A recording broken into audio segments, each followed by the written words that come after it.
भाग प्रदेश बदलला की सर्व पद्धती बदलतात, पण आमच्या विदर्भामध्ये अशी पद्धत आहे रथसप्तमीला अशा प्रकारे मापूल घेऊन किंवा सुगडं घेऊन त्याच्यामध्ये दूध भरून गौऱ्या लावून सूर्यदेवाला अर्घ्य दिल्यानंतर गणपतीची दिव्याची वगैरे स्थापना करून त्यामध्ये दूध टाकून ते दूध उतू घालायचं असतं.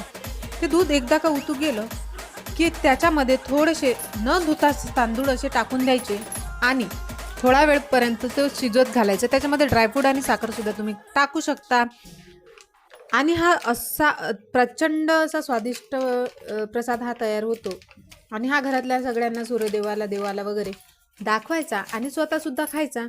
अशा प्रकारे रथसप्तमीला ही पद्धत आहे. आता दूध कसं उतू घातलं त्याच्यासाठी मी दुसरा एक व्हिडिओ टाकणार आहे. तुमच्याकडे कशी पद्धत आहे ते नक्की सांगा.